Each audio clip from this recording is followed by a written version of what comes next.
Bonjour. Dans cette partie du chapitre 4, je vais poursuivre le cours sur l'optique physique par les interférences par division du front d'onde. Ce cours il est consacré à l'étude des dispositifs permettant de réaliser des interférences par division du front d'onde. Comme on l'avait vu auparavant, pour réaliser des interférences, il faut une superposition lumineuse de deux ondes cohérentes. Ces deux ondes, on avait vu que ce n'est pas possible de les avoir indépendamment, mais on peut les avoir à partir d'une même source.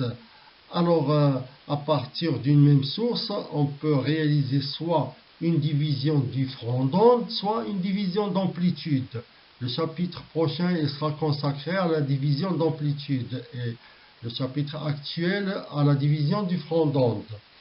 Là, les dispositifs à division du front d'onde comportent alors une source principale S qui donne deux fronts d'onde cohérents et produisent alors des interférences dites non localisées. Alors, ce qualificatif de non localisé vient du fait qu'on peut déplacer un écran suivant un volume pour continuer à avoir des interférences.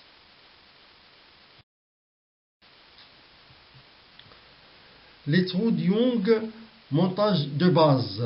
Donc, c'est un montage très célèbre historiquement parce que, premièrement, il est très facile et il a été à l'origine de pas mal de résultats scientifiques tels qu'en mécanique quantique pour prouver le caractère ondulatoire des électrons.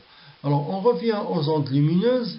Alors, le montage est donné par la figure 1. On a une source S qui est dite principale ou primaire et deux trous percés dans un écran à une distance quelconque, pas très grande, et les deux orifices sont séparés par une distance de l'ordre du millimètre.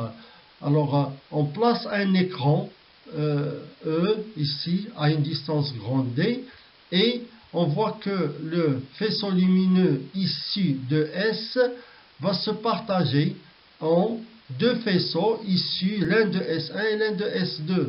Donc, on voit qu'il y a une partie en haut qui est brassée par S1 et celle en bas qui est engendrée par S2. Il y a une partie commune. Cette partie commune, elle est en même temps issue de S1 et de S2.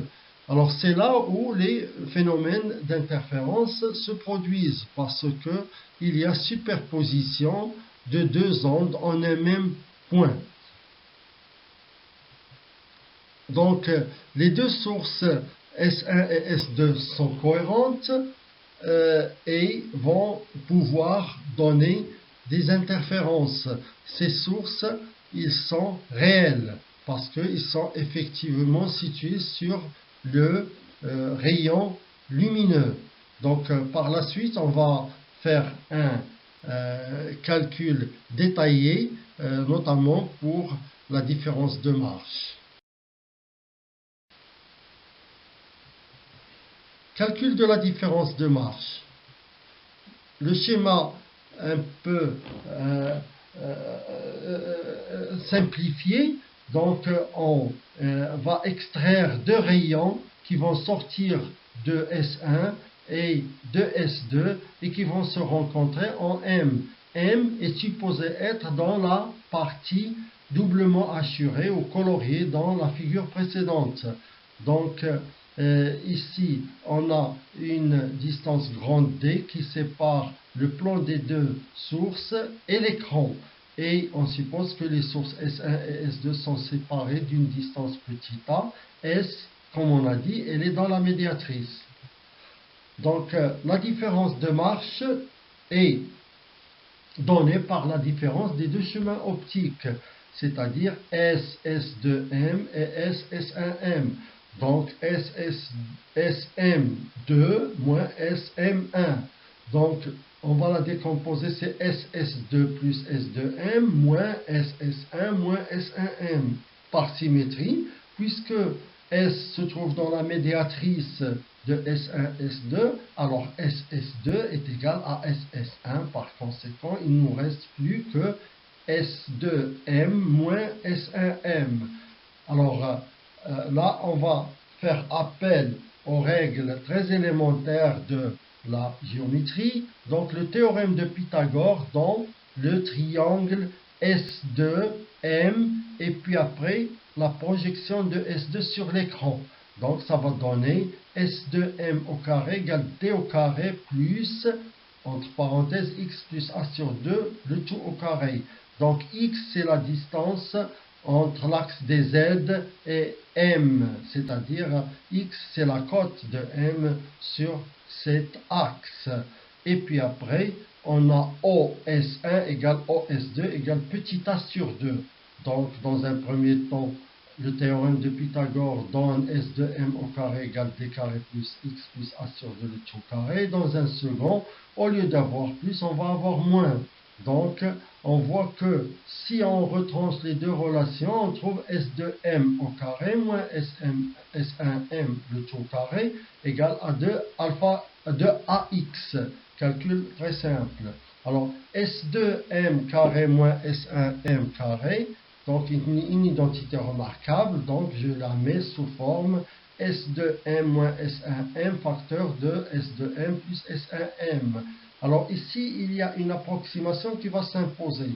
Alors, on a S2M plus S1M. On suppose que S1, S2 est très faible par rapport à D. Cette approximation est justifiée parce que l'ordre de grandeur de D c'est le mètre et l'ordre de grandeur de S1, S2 c'est le millimètre. Donc vous voyez qu'il y a déjà un facteur 1000, c'est-à-dire que grand D est 1000 fois plus grande que S1, S2. Donc on peut sans perte d'une grande précision, dire que S1M est à peu près égal à D et S2M est à peu près égal à D. Et puis après, S2M moins S1M, c'est delta. Par conséquent, je vais avoir delta fois 2 grand D égale 2 AX et de là, delta égale AX sur D. Résultat très important parce qu'on vient d'établir dans l'approximation où l'écran d'observation est situé très loin par rapport à S1, S2, donc dans ce cas, la différence de marche est égale à X sur D. Pour n'importe quel type, ou plutôt quel dispositif interférentiel, le premier calcul à faire, c'est la différence de marche.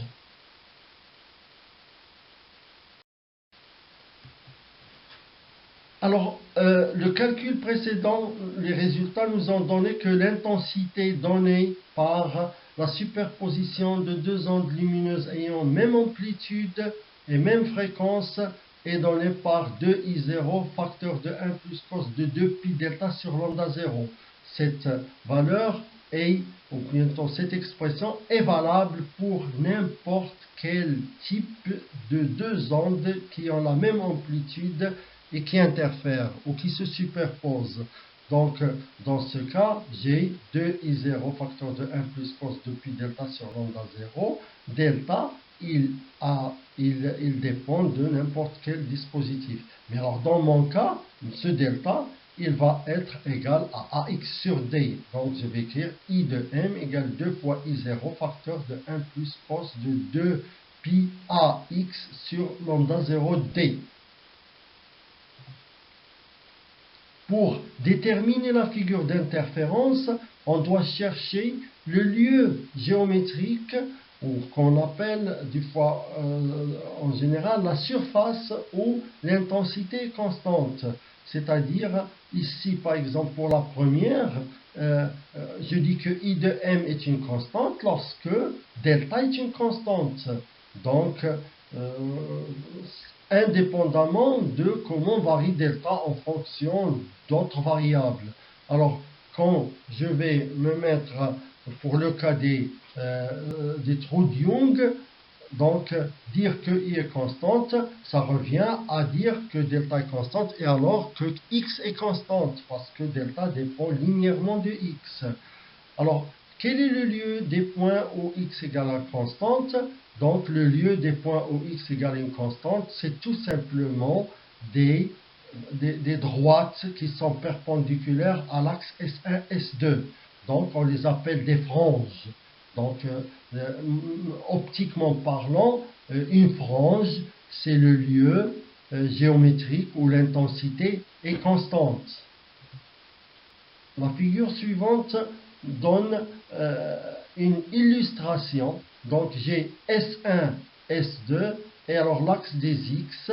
Alors, la frange, c'est la droite perpendiculaire. Par exemple, ici, c'est, vous voyez que si je me promène perpendiculairement, je me déplace perpendiculairement à l'axe des X, cette intensité, c'est ça l'intensité, ne change pas. Donc justement, quand X est constante, l'intensité ne change pas. Mais dès que je descends ou que je monte, l'intensité va changer. Donc, c'est pour ça que je dis que les franges sont des droites perpendiculaires à l'axe S1, S2. Alors, puisqu'il y a variation de l'intensité, il y a des qualificatifs, on dit une frange sombre. Une frange sombre, ou des fois on dit une frange noire. Donc une frange noire, une frange sombre, c'est quand elle a un minimum d'intensité. En réalité, pour la terminologie, sombre, c'est lorsque le minimum n'est pas nul, mais il est le minimum, et noir, c'est lorsque le minimum est nul. Mais c'est une... ce sont des règles qu'on risque de ne pas trouver tout le temps vérifiées. D'accord? Donc, cette terminologie n'est pas toujours respectée. Donc, alors, en tout cas, on continue à dire sombre et brillante, c'est-à-dire sombre minimale et brillante maximale. Alors, tout simplement, je vais prendre l'expression de IM en fonction de cosinus de 2 pi delta sur lambda 0.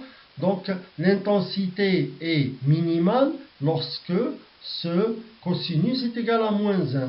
Donc, lorsque le cosinus est égal à moins 1, donc c'est tout simplement, on va trouver que delta égale 2k plus 1 lambda 0 sur 2. C'est un calcul trigonométrique très simple.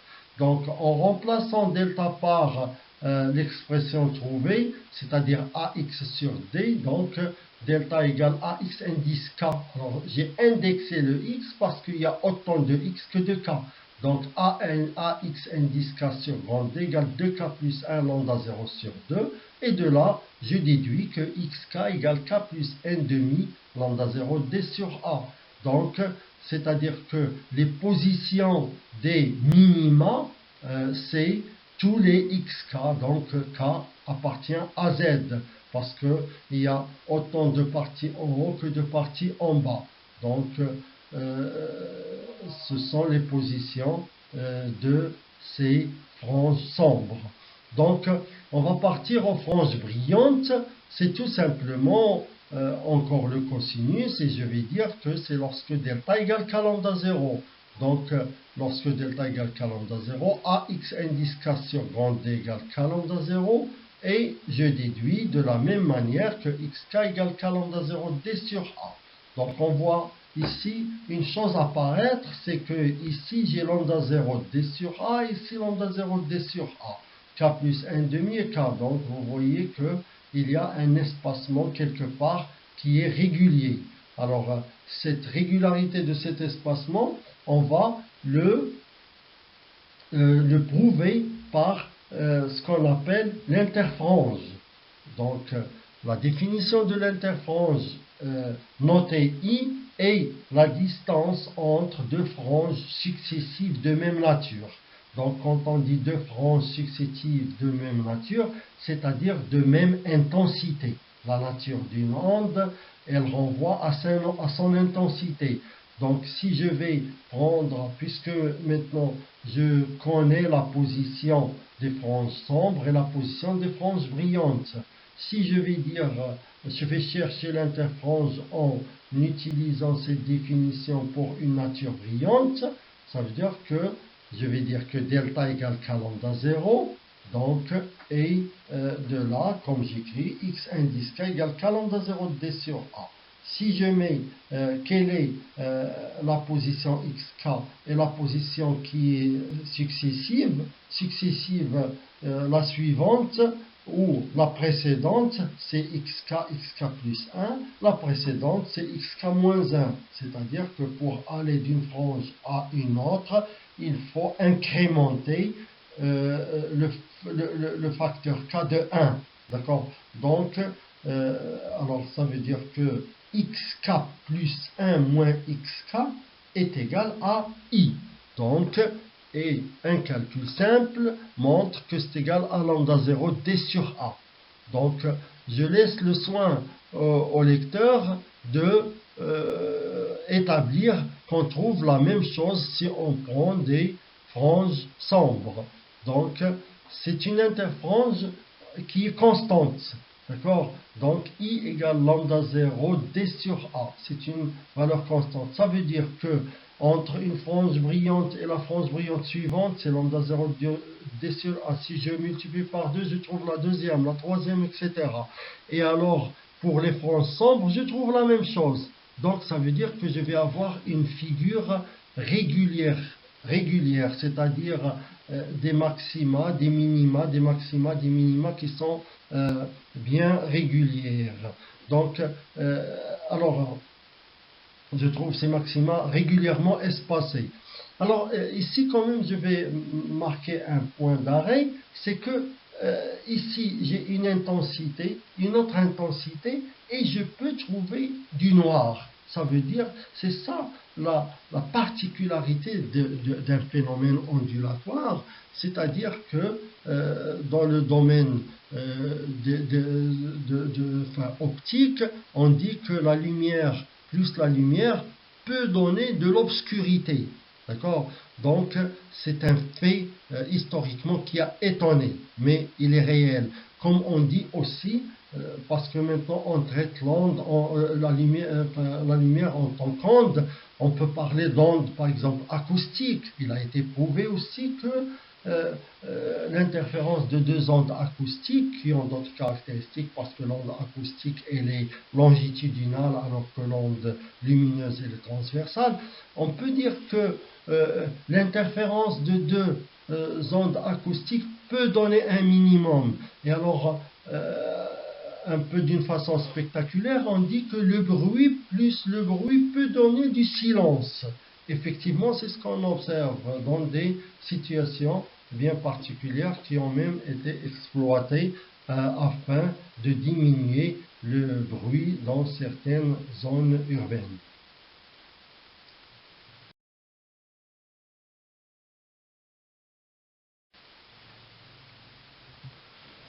Alors, on passe au deuxième dispositif qui est les miroirs de Fresnel. Donc, le montage de base est donné par la figure suivante. Le schéma est là, de la figure 3. Donc, j'ai un miroir et un autre miroir. Alors, ce sont des miroirs qui forment un dièdre. Donc, de cette manière, et alors j'ai un angle alpha entre les deux. Attention, cet angle alpha est très très faible, il peut être de l'ordre de quelques minutes. Donc, on a un petit peu exagéré la situation pour pouvoir mettre à profit le dessin. Donc, on a ici une source S et les deux miroirs. Voilà, c'est comme ça que ça commence. Alors, on met une source S à une certaine distance d'un point A. Le point A, c'est l'arête des deux miroirs, c'est-à-dire le plan intersection. Donc, on revient maintenant à voir comment un rayon lumineux va se réfléchir par un miroir. Donc, c'est les lois de l'optique géométrique de S2. Donc, et plus précisément, c'est les lois de Descartes, c'est-à-dire comment un rayon se réfléchit. Donc, on sait très bien que le miroir plan est le seul instrument qui réalise le stigmatisme rigoureux, c'est-à-dire que pour n'importe quel chemin, un rayon, quand il est incident et frappe le miroir au point I, il va se réfléchir et sembler venir d'un point S1, qui est l'image de S par rapport au miroir M1, et qui est tout simplement le symétrique de S par rapport qui est le symétrique de S1 par rapport au miroir. D'accord? C'est-à-dire que le miroir plan, il constitue le plan médiateur de S1S. Donc, ici, le rayon, il va avoir une certaine ouverture. Le rayon avec une seule flèche, il va venir de S1, c'est-à-dire ceux qui sont incidents sur M1, et les rayons qui sont incidents sur M2, ils vont venir de S2. S2 qui est le symétrique de S par rapport à M2. Donc on voit que, par exemple, ici, le schéma pour montrer que S1 et S2 ils sont symétriques de S par rapport respectivement à M2 et à M1. Alors, les deux rayons vont se rencontrer en un point M quelconque. D'accord? Donc, qu'est-ce qu'on voit? On a les deux rayons, finalement, tout se passe comme si j'ai des sources S1 et S2 virtuelles, par où chemine le rayon lumineux. Il vient jusqu'à M. Donc, tout simplement, je vois que c'est un schéma qui ressemble au trou de Young. C'est-à-dire, si on oublie momentanément les miroirs et la source S, on a uniquement S1, S2 et un trajet lumineux de S1 à M et un trajet lumineux de S2 à M, comme pour les trous de Young. Donc, on se ramène à ce cas. D'accord? Donc, on se ramène à ce cas. C'est ça. Pour les miroirs de Fresnel, tout se passe comme si on a deux sources cohérentes virtuelles, S1 et S2. On se ramène alors au montage du trou de Young avec des caractéristiques suivantes. Alors, il faut maintenant toujours chercher la distance S1, S2 et puis après la distance du plan S1, S2 au point grand M. Alors, on voit bien ici que SA, S1A et S2A est la même, est égal à grand R, parce qu'on donne au départ que SA est égal à R, et puis après, S1A est égal à R, S2A est égal à R. Donc là, ça montre tout simplement que S1, S2 et S sont situés sur un cercle de rayon R. Alors, dans le cas où alpha est faible, et c'est le cas, donc j'ai S1, S2, c'est le segment est égal à 2R alpha, parce que le résultat bien connu qui montre que lorsque je tourne le miroir d'un angle, l'image tourne du double de cet angle. Donc, on voit bien que ici, l'arc S1, S2, d'accord, et puis cet arc de l'angle des deux miroirs est égal à alpha, alors l'arc est égal à 2 alpha. Par conséquent, on écrit que S1, S2, qui n'est pas l'arc, qui est le segment de droite, est égal à 2R alpha. Donc, de ce résultat, donc, je vais appliquer ce que j'avais trouvé auparavant, c'est-à-dire delta égale à x sur d. Donc, le x, c'est tout simplement la cote du point M le long d'un axe qui est parallèle à S1, S2. Alors, et puis après, la distance S1, S2, c'est 2R alpha. Donc, c'est AX, 2R alpha, X sur grand D. Alors, le grand D actuel, c'est la distance du plan S1, S2 au plan qui passe par M et qui est parallèle à S1, S2. Il n'y en a qu'un. Donc, cette distance, au départ, j'ai la donnée, c'est que la source, elle est posée à une distance grand R de A, hein, d'accord, de l'intersection du miroir, et puis après, moi, je vais choisir de déposer un écran à une certaine distance petit d. Dans ce cas, la distance de S1, S2, AM, pas tout à fait AM, mais au plan qui est parallèle à S1, S2 est égale à petit d. Donc, la distance c'est R plus D qui est égal à grand T. Donc, j'ai 2R alpha X sur R plus D. Voilà, ça c'est delta. Alors, par la même de la même manière, je vais calculer ou donner l'expression de l'interfrange. L'interfrange, c'est lambda 0 D sur A. D, c'est la distance entre le S1, S2 et l'écran d'observation, c'est R plus D. Et petit a, c'est 2R alpha, c'est S1, S2. Voilà. Donc, alors, ici, je trouve la même chose, c'est-à-dire que les franges sont des franges régulièrement espacées parce que j'ai une interfrange qui est constante et puis après régulièrement, alternativement sombre et brillante. Donc c'est les mêmes conclusions. Donc de là, je conclus que en fait l'importance du dispositif des trous de Young est majeure. C'est pour ça d'ailleurs qu'on a commencé par ce dispositif. Donc, alors, on voit maintenant quelle est la différence entre le premier dispositif et le deuxième. Alors, la différence, elle est dans le fait que pour les trous de Young, les deux sources secondaires sont réelles, et pour le miroir de Fresnel, les deux sources secondaires sont virtuelles. On va voir qu'il y a d'autres dispositifs qui ont la même chose, d'autres qui ont des cas vraiment très particuliers. C'est le cas du miroir de Lloyd.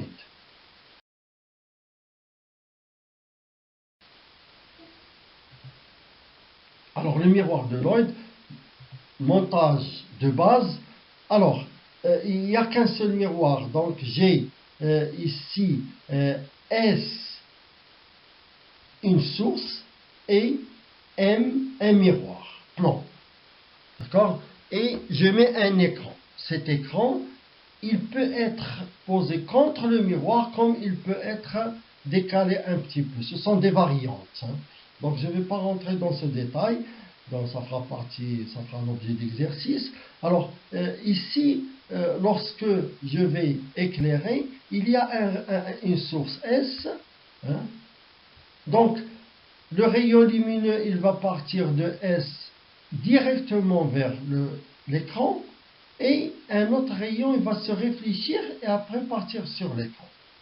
Mais quand il va se réfléchir, il va sembler venir de S', qui est une source virtuelle. D'accord? Donc finalement, qu'est-ce qui se passe? J'ai créé une source cohérente S' à partir de S. D'accord? Donc, je vais avoir des interférences. Je suppose que les deux amplitudes sont égales. Pourquoi égales? Parce que je dis que le miroir est parfaitement réfléchissant. Donc, là-dedans, qu'est-ce que j'observe? J'observe que j'ai de nouveau une configuration similaire à celle des trous de Young. Donc, je peux oublier maintenant ce faisceau qui est là et oublier le miroir et dire que j'ai tout simplement une source qui envoie un rayon vers M et une autre source S' qui envoie un autre rayon vers M. Bien sûr, le chemin SM et S''M peut varier parce que ce point M, moi, je peux le changer, je peux monter et descendre. D'accord? Donc, deux sources cohérentes, source secondaire, source primaire. Alors, ce que je vous ai dit, c'est qu'il y a une caractéristique assez particulière, c'est que pour le miroir de Lloyd, j'ai une source, les sources qui interfèrent, j'ai une source réelle, une source virtuelle, S'. Mais elles sont toutes les deux cohérentes. Donc, je vais obtenir des interférences. À partir d'une source S, on obtient une source secondaire S'. Les deux sources sont cohérentes on obtient des interférences. Le montage similaire à celui des trous Young. Donc, la différence de masse est donnée par delta égale SS'(x sur HO plus lambda 0 sur 2. Ce fameux terme additif lambda 0 sur 2 est dû à la réflexion sur le miroir. Lorsqu'on a une réflexion sur un miroir, il y a toujours un déphasage en termes de lambda 0 sur 2. Ça peut être égal à pi, c'est la même chose. Et l'interférence est aussi donnée par I égale lambda 0 grand T, c'est la distance entre le plan des deux sources et l'écran, et SS', c'est la distance des deux sources. Voilà, pour ce cours, je vais m'arrêter à ce niveau. Je vous remercie de votre attention et à une autre présentation prochaine. Merci bien.